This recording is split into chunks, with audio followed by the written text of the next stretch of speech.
देखिए,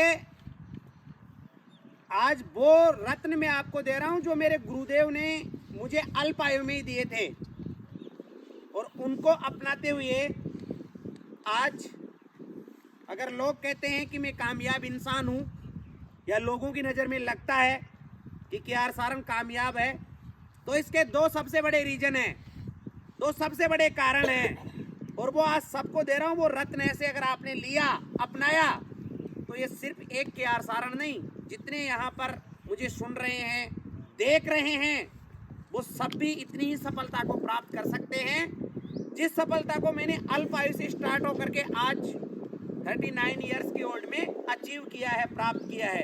पहली बता दूं, आपको सुबह उठते ही जो गुरुदेव ने हमारे को बताया था, भाई हमें अभिवादन करना चाहिए दूसरे का। हमारी भाषा में उसको गुड मॉर्निंग भी कह सकते हैं, प्रणाम भी कह सकते हैं, लेकिन मेरे गुरुदेव ने मुझे कहा था कि बेटा ये सब किसी के लिखे हुए शब्द हो सकते हैं, वास्तव में आपको क्या करना चाहिए, एक दूसरे से लेसन लेके जाना आज, और मैं इसको विद्यालय में भी लागू कर देता हूं। सुप्रभातम करना चाहिए। क्या करना चाहिए? सुप्रभातम। तब एक एक शब्द का अर्थ बताते हुए गुरुदेव ने कहा था, सु का मतलब सुंदर, सु का मतलब सुंदर। हर किसी में सुंदरता देखो और आप खुद भी जीवन में सुंदर रहो।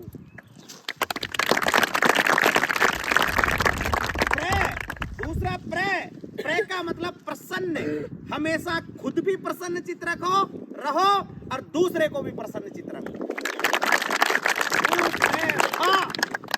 भा का मतलब भाग्यशाली। आप खुद भी भाग्यशाली हो जाओ और अपने जितने साथ में लोग हैं उनको भी भाग्यशाली बनाओ। तय का मतलब तनाव मुक्त रहो। तय का मतलब तनाव मुक्त रहो।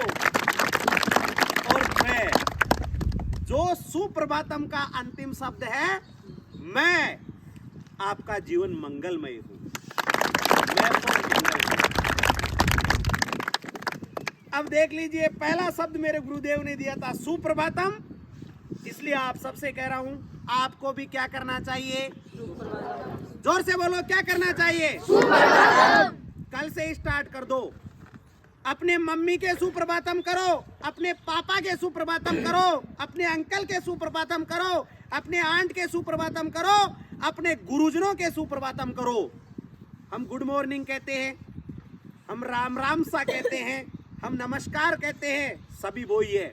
इस एक ही शब्द में, सुप्रभातम में सारी चीज आ रही है। पूरे जीवन में सब अपना लो। इससे सबसे बड़ी बात क्या होती है, मेरे शिक्षकों से भी कहना चाहता हूं, अगर आप आते ही हाथ जोड़ करके सबसे सुप्रभातम करते हैं, जैसे आजकल के हम लोगों को देखते हैं, बड़े स्टेज पर शेयर करते हैं और वो ऐसे हाथ हिलाते हैं, क्योंकि वो पाश्चात्य संस्कृति है। मैं आपसे पूछना चाहता हूं, ऐसे हाथ हिलाने वाले ज्यादा प्रसन्न होते हैं या झुककर अभिवादन करने वाले ज्यादा प्रसन्न होते हैं? देखिए आप, हम कौन से युग में अपने को क्या करना चाहिए। और दूसरा जो महत्वपूर्ण शब्द आपको देना चाहता हूं, साथ लेके जाइएगा। पहला काम, अगर आपने अभिवादन किया, सुप्रभातम किया, नमस्कार किया, प्रणाम किया, तो आप आगे बढ़ेंगे। आपको कोई मरने का आशीर्वाद नहीं दे सकता, आप किसी के प्रणाम करोगे। और ये मेरे जीवन में आप देख लो, मैं आपके घर वालों के पास भी जाता हूं, तब भी क्या जो मेरे से बड़े उनके प्रणाम करता हूं कि नहीं करता हूं? आप खुद बताइए, करता हूं ना? फिर समझिए आप, फिर समझिए कितना आशीर्वाद मिलता है।